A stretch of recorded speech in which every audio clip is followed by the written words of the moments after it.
आए मेरे नौजवान साथियों, आज रमजानुल मुबारक का महीना आया तो मस्जिद में इतनी भीड़ के पैर रखने की भी जगह नहीं, सफे कम पड़ने लगी। मर्द औरत की जम में गफीर आज मस्जिद में देखने को मिल रहा है। रमजान का महीना खत्म होगा, ईद का चांद नजर आया, जैसे ही ईद का चांद नजर आएगा हम मस्जिदों से गायब हो जाएंगे ओ लोगों। लेकिन अल्लाह ताला नमाज को ईमान से ताबीर करके बंदों को बता रहा है, आए मेरे बंदों, जिसकी जिंदगी में नमाज रहेगी समझो उसके पास ईमान होगा, और जिसकी जिंदगी में नमाज ना होगी लाख ईमान का ढिंढोरा पीटता रहे, लाख ईमान का वो दम भरता रहे, अल्लाह कह रहा है उसके पास ईमान नहीं है। या अय्युहल्लज़ीना आमनू, ऐ वो लोगों जो ईमान लाए हो, इस्ताईनू बिस्सब्रि वस्सलाह, नमाज और सब्र के जरिए से तुम मदद तलब करो, नमाज और सब्र के जरिए से तुम मदद चाहो। वो लोगों अफसोस के साथ कहना पड़ता है रमजान में तो नमाजों में हम आगे आगे, रमजान का महीना खत्म होगा हमारी जिंदगी से नमाज भी चली जाएगी। अल्लाह कह रहा है जब भी तुम्हारे पास मुसीबत आए, परेशानियां आए, गम और आलाम का माहौल हो तो तुम्हें चाहिए कि सब्र का दामन पकड़े रखो और नमाज कायम करो। प्यारे नबी सल्लल्लाहु अलैहि वसल्लम का भी यही मामूल था, जब भी आप परेशान हाल होते थे, आपकी जिंदगी में जब भी परेशानी आई, जब भी मुसीबत आई, सीरत की किताबें पलट करके देखिए, प्यारे नबी सल्लल्लाहु अलैहि वसल्लम मुसल्ला बिछाते थे, नमाज पढ़कर अपने कुलूब अज़ान को मुनव्वर व मुजल्ला फरमा लिया करते थे, अपने दिलों को तस्कीन दे दिया करते थे। फरमाते थे या बिलालू अरिहना बिस्सला, ऐ बिलाल नमाज का वक्त हो गया है, ऐ बिलाल अजान दो जल्दी से, ऐ बिलाल जल्दी से इकामत करो ताकि तेरा नबी मुहम्मदुर रसूलुल्लाह सल्लल्लाहु अलैहि वसल्लम नमाज की अदायगी करके अपने दिलों को सुकून पहुंचा सके। ओ लोगों, तुम्हारे नबी के दिल का जो नमाज सुकून हुआ करती थी, जो नमाज तुम्हारे नबी के आंखों की ठंडक हुआ करती थी, आज अफसोस उन नमाजों को हमने जाया कर दिया है। अफसोस आज हमारी जिंदगी में नमाज नहीं है। मेरे भाइयों, जरा गौर करने का मकाम है, जरा इबरत हासिल करने का मकाम है। पहले बारे में हमने समाप्त किया और ये जाना कि उम्मत मोहम्मदिया से पहले अल्लाह ताला ने इस दुनिया की इमामत बनी इसराइल के कंधों पर डाली थी। ये अजीम मनसब, ये अजीम ओहदा जिसकी जिम्मेदारी बनी इसराइल के कंधों पर डाली गई, लेकिन अपनी नाफरमानियों के पादाश में इस जिम्मेदारी से, इस ओहदे से वो हाथ धो बैठे। अल्लाह ताला ने उनकी किताब तौरात के अंदर भी इस बात की वजाहत फरमा दी थी कि अगर तुम अपनी इन हरकतों से बाज नहीं आते तो हम तुमसे तुम्हारा ओहदा छीन लेंगे और तुम्हारा जो किबला है, यानी किबला अव्वल बैतुल मक़दिस, वो किबला भी चेंज कर देंगे। लिहाजा ये मनसब छीनते हुए, इस मनसब से माजूल करते हुए अल्लाह ताला ने इस उम्मत के बारे में कहा वकदालिका जअल्नाकुम उम्मतन वसतन लितकूनु शुहदा, और इसी तरह हमने तुमको उम्मते वसत बनाया है, बेहतरीन उम्मत बना। इसी तरह का क्या मतलब है? वकदालिका का जुमला अल्लाह ने इस्तेमाल किया है। इसका मतलब यह है कि तुमसे पहले बनी इसराइल को इसी तरीके से हमने मनसब इमामत पर फायज किया था, लेकिन वो अपनी नाफरमानियों के पादाश में और बगावत और लायानी चीजों के पीछे पड़ने की वजह से इस अजीम ओहदे से माजूल किए गए, और अब ये जिम्मेदारी तुम्हारे कंधों पर डाली जा रही है, यानी उम्मत मोहम्मदिया के ऊपर। वकदालिका जअल्नाकुम उम्मतन वसतन लितकूनु शुहदा अलन नास, हमने तुम्हें उम्मत वसत बनाया है, बेहतरीन उम्मत बनाया है। लितकूनु शुहदा अलन नास, ताकि तुम लोगों पर गवाह बन जाओ। वयकून रसूल अलैकुम शहीदा, और तुम्हारे ऊपर तुम्हारे रसूल गवाह बन जाए। पिछले रसूलों के ऊपर और उनकी उम्मतों के ऊपर हम सबको कयामत के दिन गवाह बना करके पेश किया जाएगा। हमें पिछली उम्मतों के बारे में गवाही देनी पड़ेगी। हदीस में आता है हजरत नूह अलैहिस्सलाम और उनकी कौम अल्लाह की अदालत में पहुंचेंगी। नूह की कौम कहेगी ऐ मेरे परवरदिगार, तेरे नबी नूह ने तेरा दीन हम तक नहीं पहुंचाया था, अल्लाह तेरी तौहीद हमको नहीं बताई थी। हजरत नूह कहेंगे ऐ मेरे परवरदिगार, मैंने अपनी उम्मत को 950 साल तक तेरी तौहीद सुनाई, अल्लाह तेरी बातें बताई, लेकिन इसके बावजूद भी मेरी कौम के लोग ये कहते नजर आए ला तज़रुन्न आलिहतकुम वला तज़रुन्न आलिहतकुम वद्दन वला सुवा, मेरी कौम के लोग कहा करते थे, ऐ मेरी कौम के लोगों, वद, सुवा, यगूस, यहूक और नसर के दामन को ना छोड़ना। 950 साल का एक लंबा अरसा मैंने इनके दरमियान रह करके अल्लाह तेरे दीन की तबलीग की है, लेकिन फिर भी तेरे दीन को इन्होंने कबूल नहीं किया। फिर इस उम्मत को लाया जाएगा, हम सब क़यामत के दिन अल्लाह की बारगाह में हाजिर होंगे, हम सबसे पूछा जाएगा क्या यही मामला है? हम सब कहेंगे हाँ मेरे परवरदिगार, तेरे नबी नूह अलैहिस्सलाम ने अपनी उम्मत को 950 साल तक तेरी तरफ बुलाया, तेरे दीन की तरफ बुलाया, लेकिन ये कौम, ये वद, सुवा, यगूस, यहूक और नसर की इबादत में मसरूफ रही। अल्लाह ताला हम सब की गवाही पर नूह अलैहिस्सलाम के हक में फैसला करेगा। अल्लाह ताला ने किबला बदल दिया, चेंज कर दिया, क्योंकि मनसब उनसे छीन लिया गया खैर उम्मत का। अल्लाह कह रहा है वला इन अतैतल्लज़ीना ऊतुल किताब बिकुल्लि आयतिन मा तबिउ क़िबलतक, ऐ मेरे नबी अगर आप सारी की सारी दलीलें इनके पास ले आए, सारी हुज्जतें कायम कर दें, फिर भी आपके किबले को ये मानने वाले नहीं है, ये आपके किबले को तस्लीम नहीं करेंगे। हसद की बिना पर किबला तहवील हो गया। रसूल अकरम सल्लल्लाहु अलैहि वसल्लम की नबवी जिंदगी के 13 साल और मदीना हिजरत करने के बाद 16 महीने या 17 महीने तक बैतुल मक़दिस की तरफ रुक करके आप नमाज पढ़ते रहे। फिर अल्लाह ताला ने किबला चेंज करने का, किबला बदलने का, बैतुल मक़दिस से बैतुल हराम की तरफ मुंतकिल करने का फैसला सुना दिया। नमाज के अंदर ही ये फैसला हो गया। नबी और नबी के सहाबा ने बैतुल मक़दिस के बजाय बैतुल हराम की तरफ अपना रुख फेर लिया। जब मुशरिकीन को पता चला, ये अरब के मुशरिकीन भी कम नहीं थे, इन्होंने देखा अच्छा मौका है मुसलमानों से हम थोड़ा मजाक कर लेते हैं, तो कहा अभी तुम मस्जिद हराम की तरफ रुक करके नमाज पढ़ रहे हो, लेकिन तुम इससे पहले और तुम्हारे बाप दादा मस्जिद अक्सा की तरफ रुक करके नमाज पढ़ते रहे, फिर तो उनकी नमाजें बेकार हो गई, उनकी नमाजें बर्बाद हो गई। अल्लाह को जवाब पेश करना पड़ा, अल्लाह को आसमानों के ऊपर से सफाई देनी पड़ी।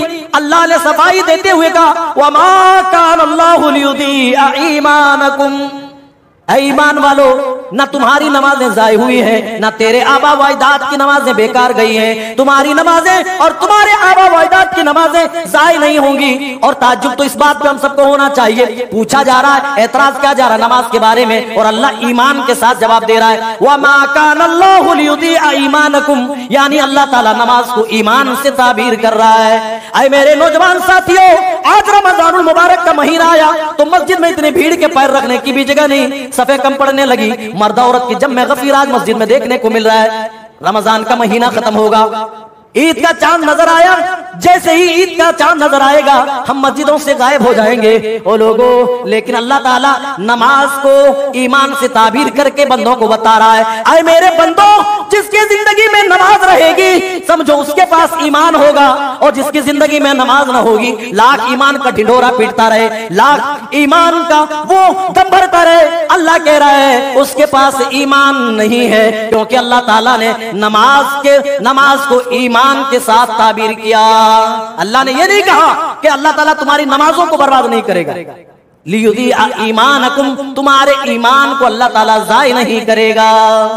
आगे बढ़िए, अल्लाह ताला ने आगे फरमाया, अपनी बंदगी की तरफ ईमान वालों को बुलाया और कहा फज़कुरूनी अज़कुरुकुम, ऐ मेरे बंदो तुम मुझे पुकारो मैं तुम्हें याद रखूंगा, तुम मुझे याद करोगे तो मैं तुम्हें याद करूंगा। वशकुरूली वला तकफुरून, और जब भी कोई नेमत मिले तो मेरी शुक्रगुजारी करो और कुफ्र पर आमादा मत हो, मेरी नाशुक्री मत करो। ला इन शकरतुम लअज़ीदन्नकुम, शुक्रगुजारी करोगे तो मैं और दूंगा। वला इन कफरतुम, लेकिन अगर कुफ्र पर आमादा हुए, नाशुक्री की, तो इन अज़ाबी लशदीद, तो याद रखो कि मेरा अज़ाब बड़ा सख्त है, बड़ा दर्दनाक है।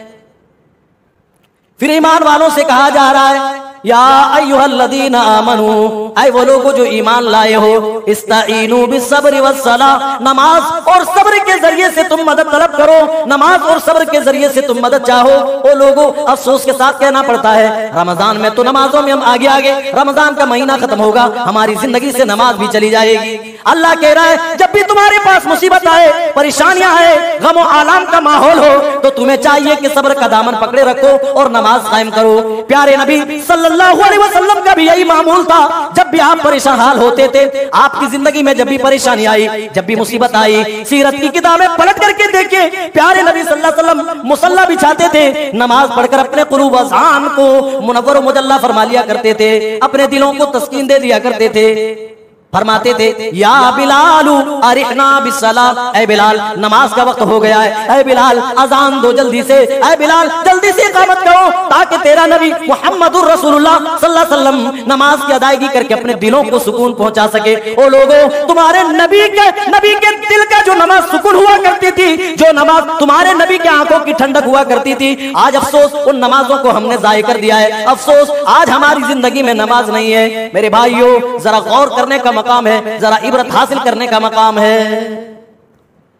और अल्लाह ने फिर आजमाइशों की बात कही, आए मेरे बंदो, तुम जब ईमान लेकर दुनिया में जिंदगी गुजारोगे, मेरे बताए हुए तरीके पर चलोगे, तो तुम्हें आजमाएंगे हम, तुम्हारे पास आजमाइशें आएंगी, तुम्हारे पास मुसीबतें आएंगी, जिंदगी में मुश्किलात आएंगे, और हम तुम्हें आजमाए बगैर हम तुम्हें कंफर्म नहीं करेंगे ईमान के मामले में। वलनबलुवन्नकुम बिशैइन मिनल खौफि वल जू, हम तुम्हें खौफ और डर का माहौल देकर के आजमाएंगे, वल जू भूख और प्यास की शिद्दत देकर के आजमाएंगे, वनक़सिम मिनल अमवालि वल अनफुस, हम तुम्हारे मालों में कमी कर देंगे, तुम्हारी रोजी में कमी कर देंगे। तुम तिजारत कर रहे हो, तुम्हारी तिजारत घाटे का शिकार हो जाएगी। वल अनफुस, जान से भी आजमाएंगे। वबश्शिरिस साबिरीन, इस आयत के इख्तिताम में अल्लाह कह रहा है, लेकिन जो इन मुसीबतों पर सब्र कर ले, ऐ नबी सल्लल्लाहु अलैहि वसल्लम उनको सब्र करने की पादाश में, सब्र करने के बदले में उन्हें जन्नत की खुशखबरी सुना दीजिए। किनके लिए? जो कहते हैं अल्लज़ीना इज़ा असाबतहुम मुसीबा, जब उनके ऊपर मुसीबतें पहुंचती हैं, जब उनके ऊपर तकलीफ पहुंचती है, तो कहते हैं इन्ना लिल्लाहि व इन्ना इलैहि राजिऊन। हमने समझा हुआ सिर्फ ये, कोई मर जाए, इंतकाल कर जाए, किसी की मैयत की खबर सुन ले तो हम इन्ना लिल्लाहि व इन्ना इलैहि राजिऊन पढ़े। मेरे भाइयों, जब भी कोई मुसीबत आ जाए, अल्लाह ताला ईमान वालों का सेवा बता रहा है, ईमान वालों के बारे में कह रहा है, अल्लज़ीना इज़ा असाबतहुम मुसीबा, जब भी उनके सामने कोई मुसीबत आती है, कालू, तो वो कहते हैं इन्ना लिल्लाहि व इन्ना इलैहि राजिऊन, हम अल्लाह के लिए हैं और उसी की तरफ हम सबको पलट करके जाना है। इन्ना लिल्लाहि व इन्ना इलैहि राजिऊन, अल्लाह ताला ने ये कह करके। अब ईमान वालों की एक बड़ी खुसूसियत अल्लाह बयान कर रहा है अगले सफ़े में, कि ईमान वाले अल्लाह से किस कदर मोहब्बत करते हैं। व मिनन नासि मन यत्तखिदु मिन दूनिल्लाहि अंदादा, और लोगों में से कुछ ऐसे भी लोग हैं जो अल्लाह का साझी और शरीक बना लेते हैं। युहिब्बूनहुम का हुब्बिल्लाह, वो अल्लाह से ऐसे मोहब्बत करते हैं जैसे वो उन शरीकों से ऐसे मोहब्बत करते हैं जैसे अल्लाह से मोहब्बत करनी चाहिए। लेकिन ईमान वालों का हाल भी आगे अल्लाह बयान कर रहा है, वल्लज़ीना आमनू, लेकिन ईमान वाले अशद्दु हुब्बन लिल्लाह, अल्लाह से हद दर्जा मोहब्बत करते हैं, बहुत ही ज्यादा अल्लाह से प्यार करते हैं। जो लोग अल्लाह का शरीक व साजी बनाते हैं, अपने शुरका और साजी को वैसे ही चाहते हैं जैसे अल्लाह को चाहना चाहिए, लेकिन ईमान वालों का भी क्या कहना, ईमान वाले तो अल्लाह ताला से हद दर्जा मोहब्बत करते हैं। अब अल्लाह ताला आगे तमाम इंसानों को हलाल खाने की तालीम दे रहा है, हलाल कमाई पर, हलाल खाने पर उभार रहा है। कह रहा है, या अय्युहन्नास कुलू मिम्मा फिल अर्दि हलालन तय्यिबा, ऐ ईमान वालो, ऐ इंसानों, हमने तुम्हारे लिए, तुम्हारी रोजी के लिए जो जमीन में बनाई है, जो पाक है, उनमें से खाओ। वला तत्तबिउ खुतवातिश शैतान, और शैतान के नक्शे कदम पर मत चलो। इन्नहु लकुम अदुव्वुम मुबीन, क्योंकि शैतान तो तुम्हारा खुला हुआ दुश्मन है। हजरत आदम को दरख्त के करीब जाने से और वहां से खाने से मना किया था, लेकिन शैतान ने वर्गलाया और खिलाया वहां से, और अल्लाह की नाफरमानी पर आमादा कर लिया। इसी तरह हमारी जिंदगी में भी शैतान आकर के हमें हराम कमाई पर उकसाता है। दुनिया की जिंदगी को रंगीन बनाकर हमारे सामने शैतान पेश करता है, और हम शैतान के बहकावे में आकर रब की नाफरमानियां करते हैं, हराम खोरी करते हैं, हराम खाते हैं। अल्लाह कह रहा है हलाल खाओ। हलाल कमाई के बाद अल्लाह ताला दूसरे सफ़े में चंद चीजों की हुर्मत का ऐलान कर रहा है। इन्नमा हर्रमा अलैकुमुल मैतता वद्दम वलहमल खिंजीर, और उसने तुम्हारे ऊपर मुर्दार को, वद्दम खून को, वलहमल खिंजीर और खिंजीर के गोश्त को, सूअर के मांस को तुम्हारे ऊपर हराम करार दिया है। वमा उहिल्ला बिही लिगैरिल्लाह, और हर उस चीज को तुम्हारे ऊपर तुम्हारे परवरदिगार ने हराम करार दिया है जो जिस पर गैरुल्लाह का नाम लिया गया हो। दरगाहों पर, मजारों पर किस मकसद के लिए और किसके नाम पर ज़िबा होते हैं? तो अल्लाह ने कहा हर वो चीज जिस पर गैरुल्लाह का नाम लिया गया हो वो चीज क्या है? हराम है। अब अल्लाह ताला असल नेकी क्या है इसी सफे में आगे बयान कर रहा है और कह रहा है, आए मेरे बंदो, नेकी ये नहीं है कि तुम अपना मुंह पूरब और पश्चिम की तरफ फेरो।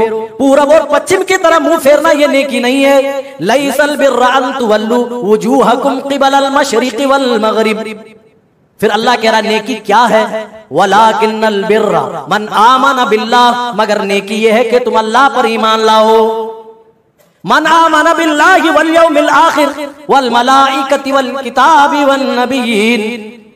नेकी ये है कि अल्लाह पर, यौम आखिरत पर, नबियों पर, उसकी किताबों पर तुम ईमान लाओ। व आतल माल अला हुब्बिही ज़िल कुर्बा, माल की दिल में शदीद मोहब्बत होने के बावजूद वो अपने मालों को अपने कराबतदारों में यतीमों को देता है, मिस्कीनों को देता है, मुसाफिरों को देता है। वस्साइलीन व फिर रिकाब, मांगने वालों को देता है, गुलाम आजाद करने के लिए वो खर्च करता है। व अकामुस सलात व आतज़ ज़का, वो नमाज कायम करते हैं, वो ज़कात की अदायगी करते हैं। वल्मुफून बिअहदिहिम इदा आहदू, और जो कुछ वो अहद करते हैं, जब वो वादा करते हैं तो अपने वादे को वो पूरा करते हैं।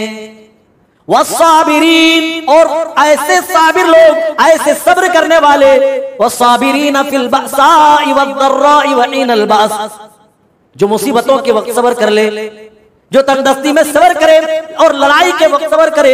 अल्लाह ताला कह रहा है असल नेकी तो यही है, सिर्फ अपना चेहरा पूरब पश्चिम की तरफ फेर लेना ये नेकी नहीं है। अल्लाह ताला क़िसास के बारे में अब आगे बयान कर रहा है। क़िसास क्या है? प्यारे नबी सल्लल्लाहु अलैहि वसल्लम मक्के से हिजरत करके मदीना तशरीफ ले गए। मदीना में इस्लामी मुआशरत कायम करने के लिए सबसे पहला जो जरूरी काम था वो ये कि इंसानी जानों का तहफ़्फ़ुज़। अगर इंसान ही दुनिया में नहीं बचेंगे तो फिर कानून किस पर होगा, किस पर नाफिज किया जाएगा? तो सबसे पहला काम और जरूरी जो था वो इंसानी जानों का तहफ़्फ़ुज़ था। तो इंसानी जानों के तहफ़्फ़ुज़ के लिए अल्लाह ताला ने क़िसास का कानून नाफिज किया। या अय्युहल्लज़ीना आमनू, अल्लाह ताला ने फरमाया तुम्हारे ऊपर कुतिबा अलैकुमुल क़िसासु फिल क़त्ला, मक़तूल के मामले में, कत्ल के मामले में क़िसास को वाजिब करार दिया है, फर्ज करार दिया गया है। आगे अल्लाह ने इसी सफ़े में फरमाया कि कत्ल के बदले में क़िसास लेना, बदला लेना दर हकीकत एक तरह की जिंदगी है। व फिल क़िसासि हयातुन या उलिल अलबाबि लअल्लकुम तत्तक़ून।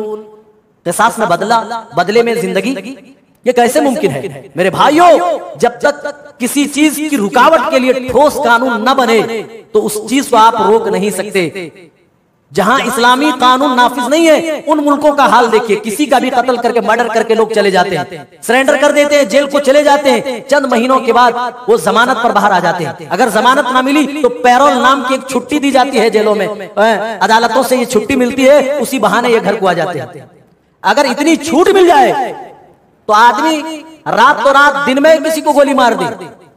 लेकिन अगर सख्त कानून होगा, अपनी जान जाने का आदमी के सामने खौफ होगा तो किसी को मारेगा नहीं, क्योंकि वो सोच रहा होगा अगर मैंने इसको मारा तो बदले में मैं भी मारा जाऊंगा। इसीलिए अल्लाह ने कहा क़िसास में बदले में जिंदगी है। लेकिन अगर मक़तूल के वरसा जो उनके वारिसीन हैं वो माफ कर दे, अलग बात है।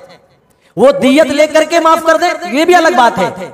मक़तूल के जो वारिसीन हैं उन्हीं के मुताबिक फैसला किया जाएगा। अब क़िसास के जिक्र के बाद रोजे की फर्जियत इसी सफ़े में अल्लाह ताला बयान कर रहा है। या अय्युहल्लज़ीना आमनू कुतिबा अलैकुमुस सियामु कमा कुतिबा अलल्लज़ीना मिन क़ब्लिकुम लअल्लकुम तत्तकून, ऐ ईमान वालो तुम पर रमजान के रोजे फर्ज कर दिए गए, कमा कुतिबा अलल्लज़ीना मिन क़ब्लिकुम, जैसे तुमसे पहली उम्मतों पर रमजान के रोजे फर्ज किए गए थे। और मकसद भी बताया, लअल्लकुम तत्तकून, ऐ मेरे बंदो ताकि तुम्हारे अंदर अल्लाह का डर और अल्लाह का खौफ पैदा हो जाए। जिस तरह रमजानुल मुबारक के इस मुकद्दस महीने में तुमने अपनी जबान को बुरी बात बोलने से बचाया, अपने हाथ को बुरी चीज पकड़ने से बचाया, अपने पैर को बुराई की तरफ ले जाने से बचाया, जिस तरीके से अपने दोनों कानों को बुरी बात सुनने से बचाया, ऐ मेरे बंदो रोजा रखवा कर मेरा ये मकसद है, ये सलाहियत बुराइयों से लड़ने और बचने की सलाहियत बकिया 11 महीनों में भी तुम्हारे अंदर पाई जाए, तुम्हारे अंदर पैदा हो जाए। अल्लाह ताला दूसरे सफ़े में आगे बयान कर रहा है, कुरान का तारुफ और इंट्रोडक्शन करा रहा है, कुरान का रमजानुल मुबारक के महीने से और रमजानुल मुबारक के महीने का कुरान से बड़ा गहरा रब्त है, बड़ा गहरा ताल्लुक है। इसीलिए अल्लाह कह रहा है यही वो बाबरकत महीना है रमजान का, शहरु रमजान अल्लज़ी उन्ज़िला फ़ीहिल कुरान, जिसने हमने कुरान पाक का नुज़ूल फरमाया है, हुदल लिन्नासि व बय्यिनातिम मिनल हुदा वल फुरक़ान, जो कुरान सरापा पूरी इंसानियत के लिए हिदायत का बाइस है। इस किताब के अंदर दूध को दूध और पानी को पानी करने की सलाहियत इस किताब के अंदर मौजूद है, हक को हक और बातिल को बातिल करने की सलाहियत और पावर भी इस किताब के अंदर मौजूद है। अल्लाह कह रहा फमन कान मरीदन औ अला सफरिन, रोजे के मसाइल जिक्र कर रहा है, तुम में से जो कोई बीमार हो या किसी सफर में हो उसे चाहिए कि रोजे की गिनती वो दूसरे दिनों में पूरी करे। रोजे के मसाइल जिक्र हो रहा है और दरमियान में एक छोटी सी दुआ की आयत अल्लाह ताला जिक्र कर रहा है, और नीचे भी अल्लाह ताला रमजान के मसाइल बयान कर रहा है, उहिल्ला लकुम लैलतस सियामिर रफसु इला निसाइकुम, लेकिन दरमियान में एक दुआ की छोटी आयत अल्लाह ने लिखी। पता ये चला दुआ का भी इस महीने से बड़ा गहरा रब्त है, बड़ा गहरा ताल्लुक है। इसीलिए अल्लाह ताला ने इस महीने के जिक्र करते करते दुआ का जिक्र कर दिया। इज़ा सालका इबादी, ऐ मेरे महबूब सल्लल्लाहु अलैहि वसल्लम, ये लोग मेरे बारे में पूछते हैं कि अल्लाह कहाँ है, उनसे कह दो फ़इन्नी करीब, वो तो बहुत ही ज्यादा करीब है। अल्लाह खुद कह रहा है, बंदे पूछ रहे हैं मेरे बारे में अल्लाह कहाँ है, उनसे कह दीजिए आप अल्लाह करीब है। उजीबु दावत दाई इज़ा दान, और जब कोई पुकारने वाला परवरदिगार को पुकारता है, जब कोई दुआ करने वाला उसकी बारगाह में दुआएं करता है, इल्तिजाएं करता है, फलयस्तजीब इज़ा दान, जब भी पुकारता है अल्लाह उसकी पुकार को कबूल करता है, उसकी दुआ को शर्त कबूलियत से नवाज देता है। फलयस्तजीबू ली वलयुमिनू बी लअल्लहुम यरशुदून, तो लोगों को भी चाहिए कि मेरे ऊपर ईमान रखें, मेरी बात मान लिया करें, ताकि वो हिदायत याफ्ता हो सके। फिर अल्लाह ताला इस दुआ के बाद फिर बंदों से कह रहा है, ऐ मेरे बंदो वला ताकुलू अमवालकुम बैनकुम बिल बातिल। अभी हराम कमाई के बारे में, हराम खाने के बारे में अल्लाह ने मुमानियत नाजिल की इसी बारे में। फिर अभी बिल्कुल वही बात अल्लाह ताला आगे बयान कर रहा है, तुम अपने ही माल को अपने दरमियान बातिल तरीके से ना खाओ, चाहे वो सूद की शक्ल में हो, चाहे वो धोखाधड़ी की शक्ल में हो, चाहे वो रिश्वत की शक्ल में हो। ला ताकुलू अमवालकुम बैनकुम बिल बातिल, अपने मालों को बातिल तरीके से ना खाया करो। अच्छा, रमजान के मसाइल जिक्र हुए, रोजों का बयान हुआ, फर्जियत का भी बयान हुआ, मसाइल भी जिक्र हुए, एतकाफ वगैरह का भी जिक्र हुआ, दुआ का भी जिक्र हुआ। इसके बाद फिर हराम कमाई से रोकना, ये बात समझ में नहीं आती। ये आयत क्यों अल्लाह ताला ने लाई? इसलिए कि जब तुमने रमजानुल मुबारक के इस मुकद्दस महीने में कुछ वक्त के लिए अल्लाह की हलाल करदा चीजें तुमने अल्लाह के हुक्म से खाना पीना छोड़ दिया, जो हराम ऑलरेडी हैं उनको छोड़ना तुम्हारे लिए और भी आसान है। लिहाजा तुम हमेशा के लिए उन हराम कमाई और हराम तुम मालों को तुम तर्क कर दो, छोड़ दो। बंदा रमजान में क्या करता? रोजे की हालत में खाना पीना सब कुछ हलाल है आम हालतों में, लेकिन रोजे की हालत में अल्लाह ने मना कर दिया। मोमिन बंदा रुक जाता है, अल्लाह के हुक्म के आगे झुक जाता है, अपने जबीन न्याज को अल्लाह के हुक्म के आगे झुका देता है। अल्लाह यही कह रहा है, जब तुम मेरे हुक्म की पासदारी करते हुए इस महीने में तुमने हलाल चीजें तर्क कर दी, तो क्या जो अबदी हराम है उन चीजों को तुम नहीं तर्क कर सकते, उन चीजों को नहीं छोड़ सकते? ऐ मेरे बंदो, ला ताकुलू अमवालकुम बैनकुम बिल बातिल, तुम अपने ही माल को अपने दरमियान बातिल तरीके से मत खाओ।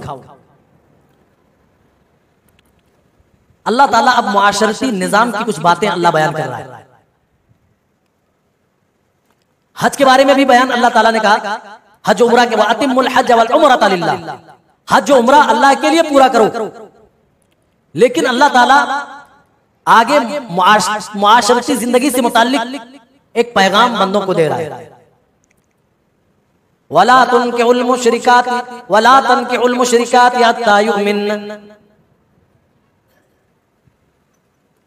ऐ मोमिन मर्दो, किसी मुशरिका औरत से, किसी काफिरा औरत से तुम निकाह ना करो, हत्ता युमिन, यहां तक कि वो ईमान ले आए। क्यों? वला अमतुम मुमिनतुन खैरुम मिन मुशरिकतिन वलौ आजबतकुम, क्योंकि एक ईमान वाली खातून जो गुलाम है वो हर तरह की मुशरिका औरत से बेहतर है। वलौ आजबतकुम, अगरचे मुशरिका औरत तुम्हें बहुत ज्यादा पसंद हो। औरतों से भी यही कहा जा रहा है, उनके वारिसीन से यही कहा जा रहा है, वला तुनकिहुल मुशरिकीन हत्ता युमिनू, अपनी लड़कियों को, अपनी बेटियों को किसी मुशरिक के साथ, किसी काफिर के साथ निकाह ना कराओ। हत्ता युमिनू, यहां तक कि वो ईमान ले आए। क्यों? वला अब्दुम मुमिन खैरुम मिन मुशरिकिन वलौ आजबकुम, क्योंकि एक गुलाम मोमिन बंदा जो गुलाम है लेकिन ईमान वाला है, हर तरह के काफिर और मुशरिक से बेहतर है। वलौ आजबकुम, अगरचे तुम्हें काफिर और मुशरिक बहुत ज्यादा पसंद हो।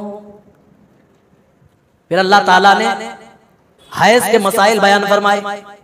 यसअलूनका अनिल महीद, लोग हैज के बारे में पूछते हैं, सवाल करते हैं। कुल हुवा अज़न फ़अतज़िलुन निसाअ फ़िल महीद, आप कह दीजिए वो तो एक तरह की गंदगी है, जब ऐसी हालत में औरतें रहें तो तुम उनसे दूरी इख्तियार किए रहो। वला तक़रबूहुन्ना हत्ता यतहुरन, और उनके करीब ना जाओ जब तक कि वो नहा धोकर के पाक ना हो जाए। करीब ना जाओ का ये मतलब नहीं है कि उसके साथ आप नहीं रह सकते, सो नहीं सकते, खा पी नहीं सकते, ये तमाम काम आप कर सकते हैं। उनके करीब ना जाओ से वही चीज मुराद है जो मियां बीवी के दरमियान होता है। समझ गए ना? आप लोग काफी होशियार और अक्लमंद हैं जी। उस काम के अलावा उनके साथ खा सकते हैं, लेट सकते हैं और सारे मामलात कर सकते हैं। ये यहूदियों का रवैया था। जब उनकी बीवियां अपने पीरियड में होती थी तो उनके बर्तन, उनके बिस्तर, उनके रहने सहने का घर, सब कुछ वो अलग कर देते थे। सैयदना हजरत अब्दुल्लाह इब्न अब्बास रज़ियल्लाहु ताला अन्हु और दीगर सहाबा से रिवायात मरवी है कि इस तरह यहूद अपनी औरतों के साथ करते थे। लेकिन प्यारे नबी सल्लल्लाहु अलैहि वसल्लम ने हमें हुक्म दिया, इन हालतों में औरतों के साथ उस काम के अलावा सारे काम कर सकते हो। उनके साथ रहना, उनके साथ सोना, उनके साथ खाना पीना, सब कुछ जायज है दोस्त है। हत्ता यतहुरन फइज़ा ततहरन फअतुहुन्ना मिन हैथु अमरकुमुल्लाह, और जब वो पाक हो जाए तो अल्लाह ने जिस तरह हुक्म दिया उनके पास आओ। बहर सूरत अल्लाह ताला ने इसके बाद जिहाद के बारे में फरमाया, वक़ातिलू फी सबीलिल्लाहिल्लज़ीना युक़ातिलूनकुम वला तातदू इन्नल्लाहा ला युहिब्बुल मुअतदीन। अल्लाह की राह में लड़ो जो तुमसे लड़ते हैं। इस आयत करीमा को लेकर लोग इस्लाम के खिलाफ आज प्रोपेगेंडा करते हैं और कहते हैं इस्लाम दहशतगर्दी की तालीम दे रहा है। अरे इस्लाम की तालीम तो देखो, किन से लड़ने की तालीम दे रहा है और किन हालतों में दे रहा है। मक्के के लोग मुसलमानों को रातों दिन मार रहे हैं, रातों दिन परेशान कर रहे हैं, रातों दिन सता रहे हैं। जीना दोभर कर दिया गया। हिजरत करके मदीना आए तो वहां भी चैन से रहने नहीं दिया।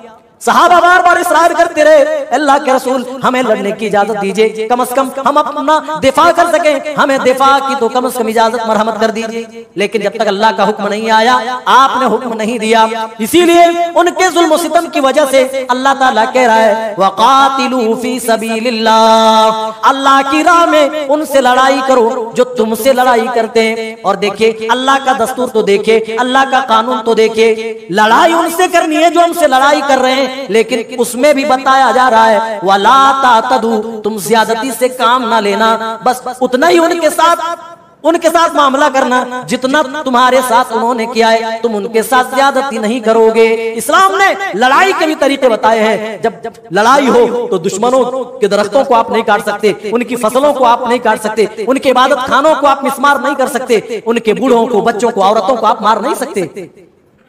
इतना साफ शफाफ मजहब, लेकिन आज बदनाम किया जाता है इन आयतों को लेकर। अल्लाह ने कहा वला तातदू, क्यों ज्यादती ना करना, इन्नल्लाह ला युहिब्बुल मुअतदीन, क्योंकि अल्लाह ताला ज्यादती करने वालों को पसंद नहीं करता है।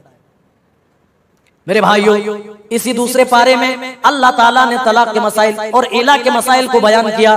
अरब के लोग क्या करते थे, अपनी बीवी से थोड़ा मोड़ा झगड़ा हो जाता था तो वो इला करते थे। इला किसको कहते थे? वो कसम खा लेते थे कि अपनी बीवी से अब मैं नहीं मिलूंगा, और न ही अपनी बीवी से मिलते थे और न ही वो तलाक देते थे, दरमियान में लटका करके छोड़ देते थे। या तो भाई अगर तुम्हें नहीं जच रही है वो तो तलाक दे दो, मारूफ तरीके से उनको उनके घर भेज दो, या रखना है तो उनसे रुजू कर लो। लेकिन नहीं, वो क्या करते थे, ऐसे ही औरत को लटका करके छोड़ देते थे। अल्लाह ताला कह रहा है लिल्लज़ीना युलूना मिन निसाइहिम तरब्बुसु अर्बाअति अशहुर, जो लोग अपनी बीवियों से इला करते उनके लिए अर्बाअत अशहुर 4 महीने हैं। अल्लाह ने 4 महीने की इजाजत दी कि 4 महीने तक तुम्हारे पास टाइम है, उसके बाद या तो तुम रुजू कर लो या फिर तुम उन्हें तलाक देकर उन्हें इज्जत के साथ उनके घर रवाना कर दो। अर्बाअत अशहुर फ़इन फ़ाऊ, अगर तुम रुजू कर लो फ़इन्नल्लाह गफूरुर रहीम, तो वो परवरदिगार माफ करने वाला है, दरगुजर करने वाला है। व इन अज़मुत तलाक़ फ़इन्नल्लाह समीउन अलीम, और अगर तुमने तलाक का मंसूबा बना लिया है, तलाक देने का पूरा तुमने इरादा कर लिया है, तो अल्लाह ताला सुनने वाला और जानने वाला है। खाविंद को बताया जा रहा है किसी भी बात को लेकर गुस्सा होकर ये ना कहो कि अब मैं तुम्हारे साथ सुलह नहीं करूंगा। अल्लाह ने 4 महीने का टाइम दिया, इस पीरियड में तुम या तुम अपनी बीवी से रुजू कर लो, मिल लो, या उन्हें तलाक देकर उन्हें इज्जत के साथ रुखसत कर दो। तलाक के बारे में भी इसी बारे में अल्लाह ताला ने वजाहत के साथ बताया कि एक मजलिस की एक तलाक होती है, 3 गोली ठाई ठाई ठाई एक साथ ना मारा जाए। ओ लोगों, आज अल्लाह की किताब में तलाक का कानून इतने सुनहरे और बेहतरीन अंदाज में लिखा हुआ है, इसके बावजूद भी आज हम कुरान से हट करके फैसला कर रहे हैं। इसीलिए अल्लाह ताला ने आज हमें सीधा करने के लिए दूसरों को डंडा पकड़ा दिया है और उनके डंडे अल्लाह ताला हमें सीधा कर रहा है। ओ लोगों, अल्लाह ताला ने तलाक के मसाइल का जब जिक्र किया तो जानते हो अल्लाह ने कहा जब तलाक देने का तुम इरादा कर लो, मैं चाहता हूँ इख्तिसार के साथ तलाक का जो मारूफ और आसान तरीका है जो कुरान में बताया आपके सामने मैं जिक्र करूं। ये अल्लाह की जायज कामों में सबसे नापसंदीदा चीज है। जब बंदा तलाक देने का अज़्म कर ले तो एक तलाक दे, ठाए ठाए ठाए गोली की तरह ना मार। जब एक ही गोली में शिकार मर जाए तो फिर 2 गोली और बर्बाद करने की जरूरत क्या है कि नहीं? अकलमंद शख्स कोई भी ऐसा नहीं करेगा। और अगर मार भी दे, कह भी दे, अल्लाह के यहाँ जो दस्तूर है, जो कानून है, वही कानून चलेगा। हमने, हमारे मौलवियों ने क्या बनाया है, क्या सजाया, क्या संवारा है, क्या लोगों के सामने पेश किया, उसकी कोई मान्यता नहीं है। तो एक तलाक दे, फिर वो इद्दत में जाएगी। जैसे ही इद्दत पूरी होगी औरत अलग हो जाएगी। जी, खुद ब खुद औरत अलग हो जाएगी, अलग हो जाएगी। इद्दत खत्म होने के बाद अगर मियाँ बीवी आपसी रजामंदी से, चलो भाई गलती हो गई, गलती की बुनियाद पर ही तो तलाक के वाकयात पेश आते हैं ना। गलती हो गई, अब हम फिर से रहना चाहते हैं, तो दोबारा निकाह कर सकते हैं नए महर के साथ, इसमें कोई रुकावट नहीं। फिर वो अगर कभी जिंदगी में इस तरह करें, फिर वो तलाक दे, तो ये दूसरी तलाक होगी। जब वो तलाक, फिर वो इद्दत गुजारेगी और इद्दत के दरमियान भी शौहर के पास टाइम है कि वो रुजू कर ले। रुजू कर ले तो तलाक का मामला खत्म। तो ऐसा 3 बार, ऐसा किसी की जिंदगी में नहीं आ सकता कि 3 बार एक औरत को तलाक दी हो और 3 बार उस औरत ने इद्दत गुजारी हो, शौहर ने रुजू ना किया हो, फिर भी उसी औरत से निकाह करने का बंदा तलबगार हो। कोई ऐसा दुनिया में नहीं मिलेगा। इतना साफ शफाफ कानून है, लेकिन इसके बावजूद भी आज हम वही घिसी पिटी चीजों को आज हमने अपने ऊपर लाद दिया है। जिस घिसी पिटी चीजों को हमारे कंधों से उठाने के लिए अल्लाह ताला ने रसूल पाक सल्लल्लाहु अलैहि वसल्लम को हमारे लिए भेजा था। और इद्दत जो है अलग अलग औरतों की अलग अलग होती है। अगर कोई औरत हामिला है, प्रेग्नेंट है, तो प्रेग्नेंट औरतों की जो इद्दत है वो वज़ाए हमल है, यानी जब बच्चा पैदा हो जाए तब तक है। ठीक है। इसी तरह अगर मुतल्लका औरत जिसका पीरियड टाइम टू टाइम आते हैं, किसी तरह की कोई बीमारी नहीं, तो उनकी जो इद्दत होगी वो 3 हैज होगी। 3 बार पीरियड आ जाए तो इद्दत पूरी हो गई। लेकिन जिन औरतों के यहाँ पीरियड में गड़बड़ी है किसी बीमारी की वजह से, तो उनकी इद्दत 3 महीने शुमार की जाएगी। और जिन औरतों के शौहर वफात पा जाए, दुनिया से चले जाए, 2 कंडीशन हो सकते हैं।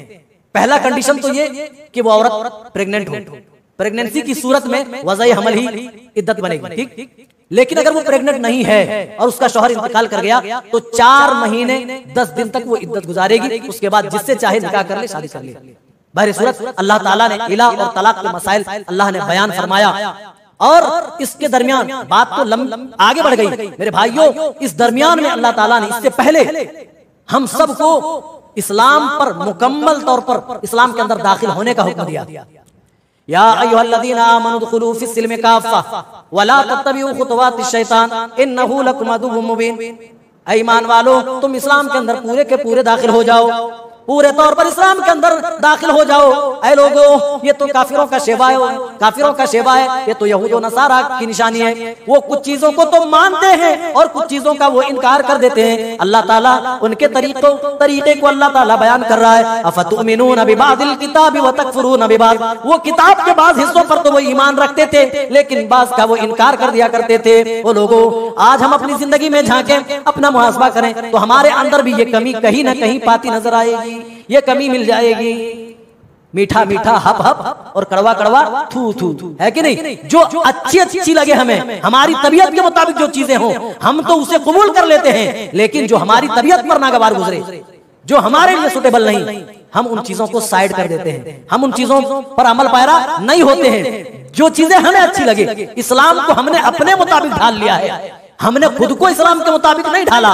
जबकि अल्लाह कह रहा है, ऐ मेरे मोमिन बंदो, तुम मुकम्मल तौर पर इस्लाम के अंदर दाखिल हो जाओ। जब तुमने इस्लाम को कबूल कर लिया है तो इस्लाम ये कोई हमारे आपके घर की खिचड़ी नहीं है कि अपने हिसाब से नमक डाल करके खा लें। ये मुकम्मल ज़ाब्ते हयात का नाम है, मुकम्मल एक कानून है। उसके हर कानून को, हर हुक्म को आपको मानना पड़ेगा। आज हमने इस्लाम को चूचू का मुरब्बा बना दिया। जो बात हमें अच्छी लगे उसको तो हमने मान ली, जो बात हमारी तबीयत पर नागवार गुजरी उसको हमने छोड़ दिया। अल्लाह कह रहा है, यही रविश, यही तरीका यहूद और नसारा का था, और इन्हीं रविश और तरीकों की वजह से उन्हें हमने जाल और गुमराह करार दिया है। तो ईमान वालों, तुम मुकम्मल तौर पर इस्लाम के अंदर दाखिल हो जाओ। तो तलाक के मसाइल के बाद अल्लाह ताला तालूत के वाक़े का जिक्र फरमा रहा है। अब इसी तालूत के वाक़े पर दूसरे पारे का इख्तिताम होता है। तालूत का वाक़या क्या था? बनी इसराइल के एक जालिमो जाबिर बादशाह ने बनी इसराइल के ही एक खानदान पर हमला कर दिया, सब कुछ लूट लिया, मालो दौलत लूट कर बीवी बच्चों को गुलाम बना लिया गया। मर्द हजरात भाग गए, लेकिन बाद में इन्हें अफसोस और निदामत हुई। इन्होंने लश्कर तैयार करने का हुक्म दिया, और जब लश्कर तैयार करने लगे, बनाने लगे, तो इनके ख्याल में आया कि कमांडर इन चीफ कौन होगा, कमांडर इन चीफ कौन होगा, हमारा कायद, हमारा रहनुमा कौन होगा। तो दूसरे इलाके के नबी के पास ये लोग गए सवाल पूछने के लिए कि हमारे लिए कोई कायद बना दीजिए, हमारे लिए कोई रहनुमा बना दीजिए, हमारे लिए कोई सिपह सालार बना दीजिए, हम बादशाह के खिलाफ ऐलान जंग करने जा रहे हैं।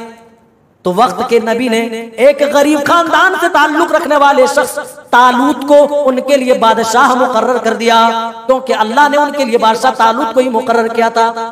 वक़ाल लहुम नबियुहुम, और उनके नबी ने कहा, इन्नल्लाह क़द बअसा लकुम तालूत मलिका, अल्लाह ताला ने तुम्हारे लिए तालूत को बादशाह मुकर्रर कर दिया है। कालू, तो ये लोग कहने लगे, अन्ना यकूनु लहुल मुल्कु अलैना, भला तालूत के अंदर ऐसी सलाहियत कहाँ है कि वो हमारे ऊपर हुकूमत करे?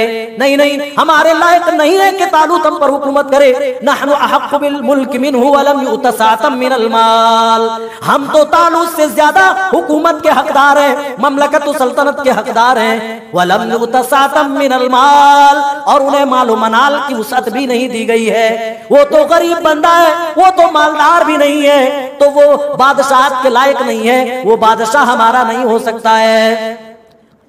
अल्लाह के उस नबी ने कहा, इन्नल्लाह अस्तफ़ाहु अलैकुम व ज़ादहु बस्ततन फिल इल्मि वल जिस्म, लेकिन अल्लाह ने उस तालूत को तुम्हारे लिए बादशाह चुन लिया है। लेकिन जानो, हाँ हाँ, वो गरीब जरूर है, व ज़ादहु बस्ततन फिल इल्मि वल जिस्म, लेकिन इल्म और जिस्म के एतबार से तुमसे कहीं ज्यादा अल्लाह ने उन्हें इनायत कर रखा है, दे रखा है।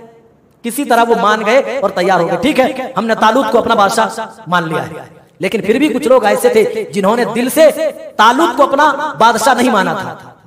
लिहाजा आजमाइश जरूरी थी, इम्तिहान जरूरी था। तो हजरत तालूत को जिन्होंने बादशाह नहीं माना था, उनको आजमाने के लिए अल्लाह ताला ने एक हुक्म नाफिज फरमाया। कहा, तुम लड़ने के लिए जा रहे हो, गर्मी का सीजन है, चिलचिलाती हुई धूप है, ऐसी गर्मी और ऐसी धूप में तुम उस नहर से पानी ना पीना, एक छोटी सी नहर के रास्ते से होकर के जाना था। कहा, ठीक है, तुम लड़ाई के लिए जाओगे, जंग के लिए जाओगे, लेकिन उस नहर से ना पीना। फमन शरीबा मिन्हु फलैसा मिन्नी, जो उस नहर से पी लेगा वो मुझ में से नहीं होगा। वमन लम यतअमु फइन्नहु मिन्नी, और जो शख्स नहीं पिएगा वो मुझ में से होगा। इल्ला मन इख्तरफ़ गुरफ़तम बियदी, मगर जो शख्स बस चुल्लू लेकर के आगे बढ़ जाए। फशरिबू मिन्हु इल्ला कलीलन मिन्हुम, अल्लाह के राय सिवाय चंद लोगों के तमाम लोगों ने पानी पी लिया। अल्लाह की नाफरमानी हो गई, अल्लाह की नाफरमानी के पादाश में उनकी हिम्मतें जवाब दे गई। उनके अंदर हिम्मत नहीं रही लड़ने की, हिम्मतें जवाब दे चुकी। वो अपने बादशाह तालूत के पास आकर कहने लगे, हम में लड़ने की ताकत नहीं है, अब हम लड़ाई नहीं कर सकते, हम इतने बड़े लश्कर का मुकाबला नहीं कर सकते। हजरत दाऊद अलैहिस्सलाम जो अभी नबी नहीं बनाए गए थे, उसी लश्कर का हिस्सा थे, और हजरत दाऊद अलैहिस्सलाम ने उस जालिम बादशाह जालूत का कत्ल किया। वक़तल दाऊद जालूत, अल्लाह ने इख्तिताम, इस पारे के इख्तिताम में बयान किया है कि हजरत दाऊद ने जालूत को कत्ल किया, और जब जालूत को कत्ल किया मुसलमानों को फतह नसीब हुई। हजरत दाऊद अलैहिस्सलाम का नाम पूरी कौम में रोशन हो गया। हजरत दाऊद अलैहिस्सलाम कौम के हीरो बन गए। हजरत दाऊद अलैहिस्सलाम के इंतकाल के बाद हजरत तालूत की रहनुमाई में एक बड़ी इस्लामी सल्तनत बनी, और वो तालूत एक बड़ा ताकतवर बनी इसराइल का बादशाह बना। इसी वाक़े पर दूसरे पारे का इख्तिताम होता है। इंशाअल्लाह कल तीसरा पारा लेकर आपके सामने हाजिर होंगे। अल्लाह ताला हम तमाम को नेक समझता करे, कहने सुनने से ज्यादा अच्छे अमाल की तौफीक इनायत करे। आमीन। अस्सलाम वालेकुम।